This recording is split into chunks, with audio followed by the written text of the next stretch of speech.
रोज की तरह मजदूरी से लौटती हुई सुनीता थक कर एक पेड़ के नीचे बैठ गई। तभी उसकी नजर सामने एक पत्थर पर पड़ी जो शिवलिंग जैसा लग रहा था। वो सोचने लगी, अरे ये तो शिवलिंग लग रहा है, पर लगता है यहाँ कोई सेवा करने वाला नहीं है। अरे ये तो भोलेनाथ जी के रूप है, मैं इनकी सेवा करूंगी। सुना है भोलेनाथ बहुत जल्दी प्रसन्न हो जाते हैं। अब रोज सुबह काम पे जाने से पहले मैं इनकी पूजा करूंगी। अगर भोलेनाथ मेरी पूजा से प्रसन्न हो गए तो मेरा भी जीवन बदल जाएगा। ये सोचकर सुनीता वहां से उठी और शिवलिंग के पास गई। वहां मत्था टेका, फिर वापस अपने घर चली गई। अगली सुबह नहा धोकर सुनीता अपने घर से निकली और जैसा कि उसने सोचा था, वो शिवलिंग के पास गई और पहले जल चढ़ाया, फूल चढ़ाए, प्रार्थना की और मत्था टेका और फिर काम पर चल दी। गांव रामपुर की रहने वाली सुनीता एक अनाथ लड़की थी। गरीब थी, इसलिए मेहनत मजदूरी के अलावा उसके पास कोई और दूसरा रास्ता नहीं था अपना गुजारा करने के लिए। इस बार उसे एक खेत में फसल कटाई का काम मिला था, जो वो दूसरे मजदूरों के साथ किया करती थी। काम करते करते उसकी बात अपनी सहेली नीता से हुई। सुनीता, कुछ सोचा है तुमने? ये काम तो कल खत्म हो जाएगा, उसके बाद क्या करोगी? अरे नीता, तू चिंता क्यों करती है? भोलेनाथ सब सही करेंगे, कोई ना कोई काम जरूर निकल आएगा। वैसे मैंने सुना है यहाँ का जमींदार अपनी हवेली का काम करवा रहा है। उन्हें भी मजदूरों की जरूरत है। मैं तो परसों जाकर ही इनसे बात कर लूंगी। चल, तू भी चलना है? अच्छा ठीक है, तू चल रही है तो मैं भी चलती हूँ। ये बातें कर कर सुनीता और नीता अपने कामों में लग गई। 2 दिन बाद सुबह सुबह काम की तलाश में निकलने से पहले रोज की तरह सुनीता ने पहले शिवलिंग पर जल चढ़ाया, फूल चढ़ाए, फिर हाथ जोड़कर प्रार्थना किया और फिर मत्था टेककर वहां से चली गई। भोलेनाथ के पास प्रार्थना करके वो बोली, भोलेनाथ, आज मैं नए काम के लिए जा रही हूँ। आप अपनी कृपा करना मुझ पर कि मेरे काम अच्छे से हो और मुझे सफलता मिले। ऐसा कहकर सुनीता मत्था टेकी और अपने काम पर निकल गई। मत्था टेककर प्रार्थना कर कर भोलेनाथ से सुनीता वहां से सीधे जमींदार के यहाँ निकल गई। जमींदार के पास पहुंचकर उससे बात की। जमींदार ने उसे अपना काम समझाया। देखो भाई, हमारा बड़ा घर बन रहा है, यहाँ कुछ मजदूरों की जरूरत तो है। घर बनाने के काम में भी और कटी हुई फसल को संभालने के काम में भी। तुम्हें 2 वक्त के खाने के साथ साथ रोज की दिहाड़ी में 100 रुपए मिलेंगे।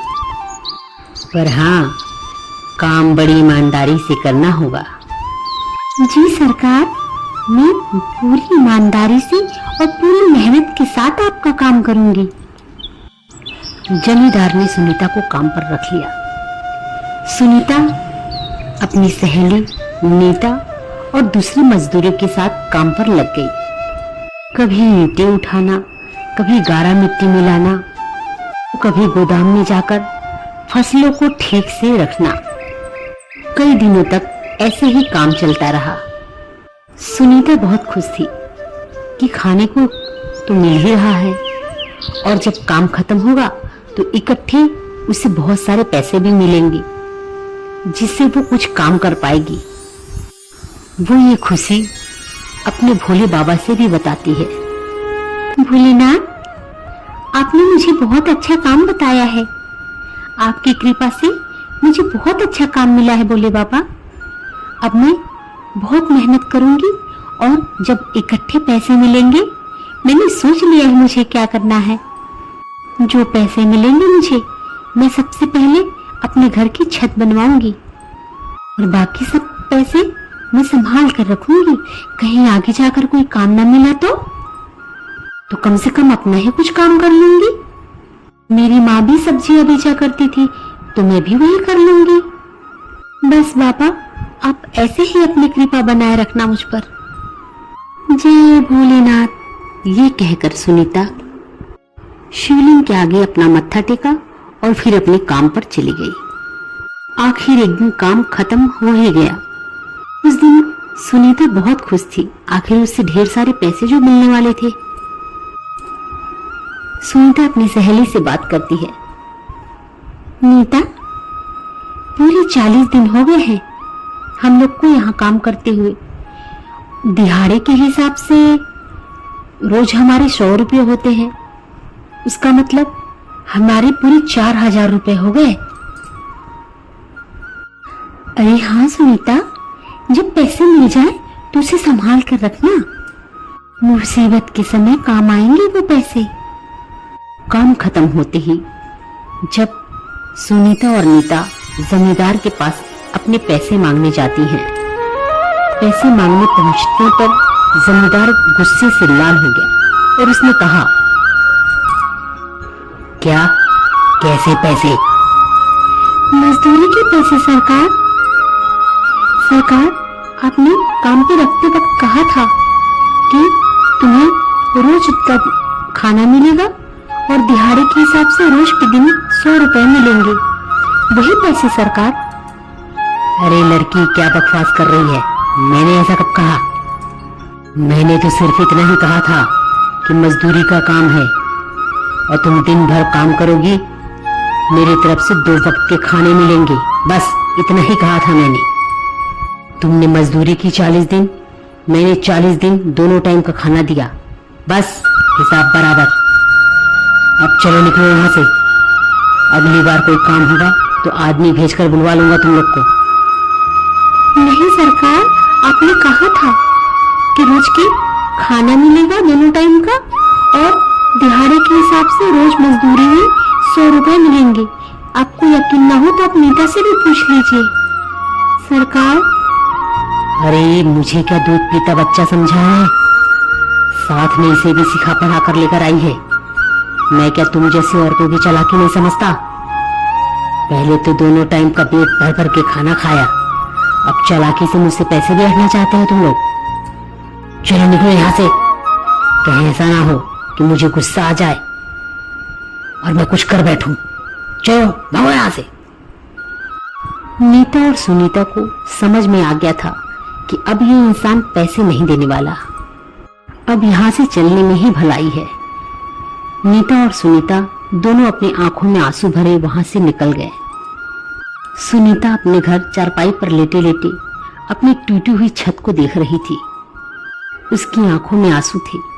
वह अपने आप से कह रही थी, थोड़े दिनों में बारिश शुरू हो जाएगी। मैंने सोचा था कि मजदूरी के पैसे मिलेंगे तो मैं छत की मरम्मत करा लूंगी, पर जमींदार ने तो पैसे देने से ही मना कर दिया। अब मैं क्या करूंगी? इसी तरह आंखों में आंसू लिए सुनीता अपने आने वाले भविष्य के बारे में सोच रही थी। तभी उसे अपनी माँ की बात याद आई। बेटा, जब इसका कोई नहीं होता उसका ईश्वर होता है। जब कोई समझ में ना आए, कुछ समझ में ना आए, तो ईश्वर से प्रार्थना करो, वही तुम्हारा हल निकालेगा। ईश्वर हर समस्या सुलझा देगा बेटा। माँ ठीक कहती थी, मुझे अपने भोलेनाथ से समस्या बतानी चाहिए। अब वही कोई रास्ता निकालेंगे। अगले दिन सुनीता रोज की तरह नहा धोकर लोटे में जल लेकर शिवलिंग के पास पहुंची। पहले जल चढ़ाया, फिर बेल पत्ते और फूल चढ़ाए और आंखों में आंसू लिए भगवान से प्रार्थना करने लगी। भोलेनाथ, मेरे साथ अन्याय हुआ है। मेरी 40 दिन की मजदूरी जमींदार ने मार ली है। मुझे मेरी मजदूरी दिलवा दो भोलेनाथ। प्रार्थना करते हुए रोते रोते सुनीता ने भोलेनाथ के सामने अपना सिर टिका दिया। तभी सुनीता के कानों से एक आवाज टकराई, उठो पुत्री। अरे भोलेनाथ आप? हाँ पुत्री, मैंने तुम्हारी प्रार्थना सुन ली है। उठो, खड़े हो जाओ। मैं तुम्हारी प्रार्थना से, पूजा से बहुत खुश हूं। तुम्हारी प्रार्थना यही है ना कि तुम्हारी मेहनत की कमाई तुम्हें मिल जाए। तो ऐसा ही होगा। मेहनत की कमाई का फल अवश्य मिलता है, वो कहीं नहीं जाता। तुम्हारी 40 दिन की भक्ति पूरी हुई है और 40 दिन की मजदूरी भी। पुत्री, तुम आराम से घर जाओ। तुम्हारे हक की कमाई अपने आप चलकर तुम्हारे पास आएगी। सुनीता ने अपनी आंखों के आंसू पोंछे और चेहरे पर मुस्कान लिए अपने घर की ओर आ गई। उधर जमींदार अपनी तिजोरी में नोट गिन गिन कर पूरे भर भर कर रख रहा था।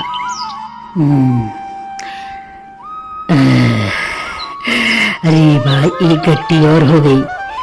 अच्छा हुआ कि पूरी फसल अच्छे दामों पर बाजार में बिक गई। गोदाम में पड़ी रहती तो देखभाल पर भी खर्चा होता और कुछ खराब भी हो जाती। किस्मत साथ हो तो ऐसे ही धन बरसता है। बढ़िया, ये एक गड्डी और गई अंदर। ये कहकर जमींदार ने अपनी तिजोरी का दरवाजा बंद कर दिया और खुशी में सीटी बजाता हुआ बाहर निकल गया। तभी उसकी बेटी पूजा अंदर आई। पिताजी, पिताजी, पिताजी, मुझे कुछ पैसे चाहिए। बहुत दिन हो गए, मैंने कोई कपड़े नहीं खरीदे हैं और मुझे कान के बुंदे भी लेने हैं। पिताजी, मुझे कुछ पैसे दीजिए ना। अरे हाँ हाँ बेटा, अरे हाँ हाँ। अपनी बेटी के लिए पैसों की कौन सी कमी है, चलो अभी देता हूँ। जमींदार ने अपने कमर में खोसी हुई चाबी निकाली और तिजोरी खोली और एक गड्डी निकाली। हाँ, अरे अरे, ये क्या? ये तो कोरे कागजों की गड्डी लग रही है। ये कैसे? अरे क्या, ये कैसे हो सकता है? अरे अरे अरे, दूसरी भी वैसे ही है। अरे मेरी सारी गड्डियां कागज की कैसे बन गई? अरे अरे देवा, ये भगवान, ये कैसे हो गया? अभी तो मैंने तिजोरी लगाई थी तो सारे पैसे थे इसमें, ये कागज की गड्डी कैसे बन गई? हे प्रभु, ये कैसा अनुभव है? जल्दी से उसने एक के बाद एक गड्डी बाहर फेंकनी चालू करी, पर ये तो सारी गड्डियां कागज की थी। एक एक करके उसने सारी गड्डियों को बाहर निकालकर फेंक दिया।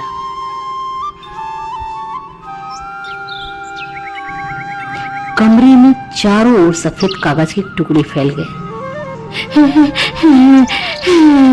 ये कैसे हो गया? ये कागज के टुकड़ा, ये भी कागज का टुकड़ा।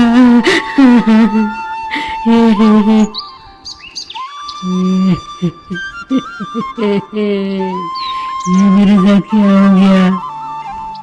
इतना बड़ा धोखा।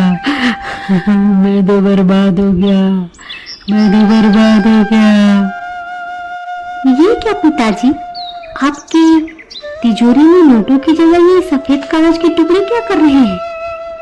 अरे वही तो बेटी, मैंने तो फसल बेचकर सारे नोट देख कर लिए थे।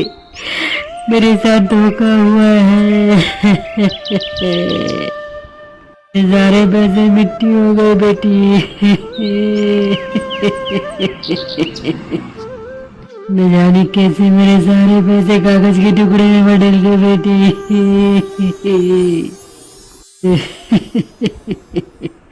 अरे घबराइए मत पिताजी, आपकी दूसरी तिजोरी में गहने तो पड़े हैं ना, उससे काम चल जाएगा। हाँ हाँ, तुम सही कर रही हो, सही कह रही हो बेटी, बस उस तिजोरी में सब ठीक हो। देखता हूँ उसमें भी मैं। ये बोलकर जमींदार ने अपनी दूसरी तिजोरी खोली, पर उसमें गहनों की जगह पर सांप लहरा रहे थे। जमींदार की बेटी ने सांप को देखते ही चीख मारते हुए बाहर की ओर दौड़ गई। सांप सांप पिताजी, सांप! जमींदार ने अपने डर पर काबू पाते हुए झट से तिजोरी का दरवाजा बंद किया और जोर जोर से रोने लगा।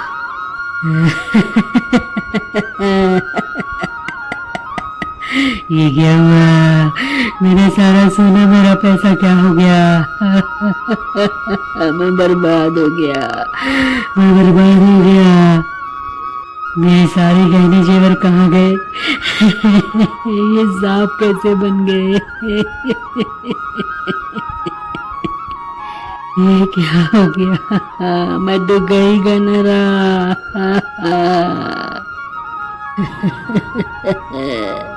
ये क्या हो गया? भोलेनाथ, क्या हो गया ये? रोते रोते जमींदार की नजर अपने घर में लगे सामने दीवार पर भोलेनाथ के ऊपर गई। तेजी से दौड़ा और भोलेनाथ से रो रो कर कहने लगा। भोलेनाथ भोलेनाथ भोलेनाथ भोलेनाथ, ये क्या किया भोलेनाथ?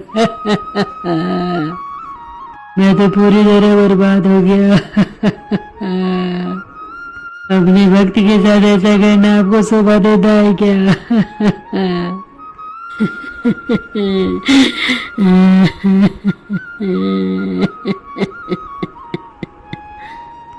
तभी वहां तेज प्रकाश हुआ।